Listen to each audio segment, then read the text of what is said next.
What are your thoughts on this case? Do you know anything about it? Have you been following it in the news? Let me know down below. And if you've watched until now, thank you so much. And also, please consider subscribing because it really helps my channel. Now back to our videos. The quaint town of Leigh in Greater Manchester has always been remembered for its tight-knit community and friendly faces. So when on a cold December night in 1984, the tranquility of this town was shattered by the brutal murder of a 14-year-old schoolgirl named Lisa Hession, it sent shockwaves through the entire region. The case, which remains unsolved even today, continues to haunt the residents of Leigh, as well as the investigators who work tirelessly to solve it.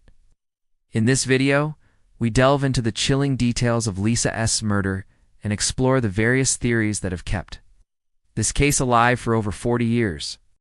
Join us as we take you through the events leading up to that fateful night and the subsequent investigation that uncovered more questions than answers. Lisa Jane Hession was born.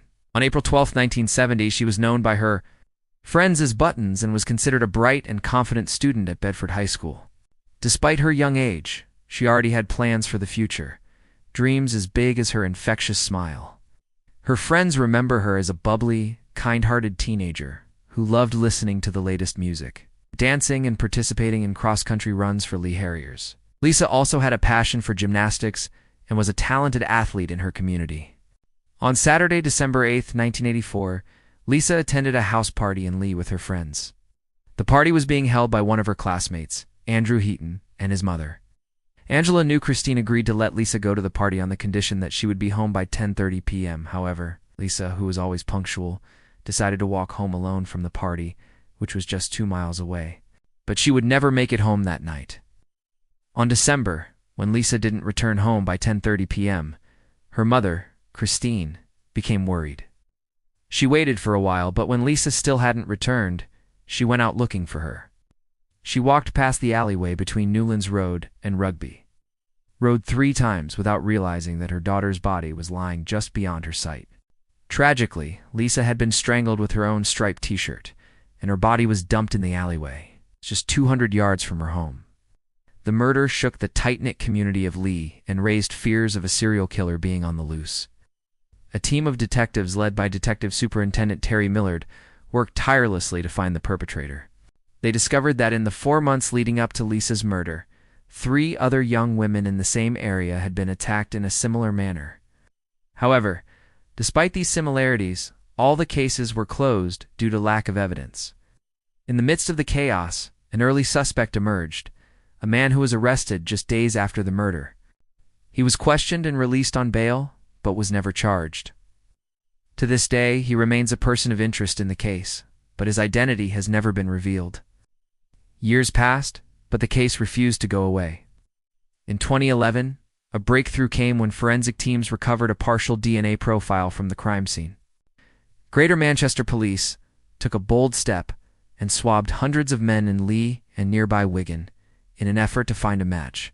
Despite their best efforts, no match was found. In the years since Lisa's murder, there have been many theories surrounding the case.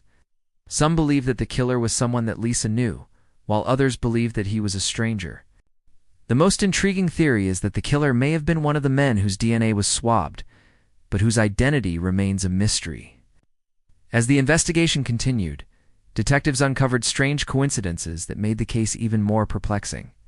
For instance, the attacks in Leigh stopped abruptly after Lisa's murder. This led detectives to wonder if the killer had been scared off, or if he had simply left town. Today, the case remains open, and the £50,000 reward for information leading to a conviction remains in place. The people of Leigh refuse to forget Lisa. In 2018, they posted thousands of appeal posters and created a Facebook page called Justice for Lisa Hession in an effort to keep the case in the public eye. The question is, will Lisa's killer ever be brought to justice? Or will her case remain a cold case for many years to come? If you have any information about this case, no matter how small, please contact the GMP Cold Case Unit or Crime Stoppers. Who do you think was responsible for Lisa's death? Why do you think so? Let me know down below. Don't forget to like and subscribe so you don't miss any of our latest videos. Thank you for watching.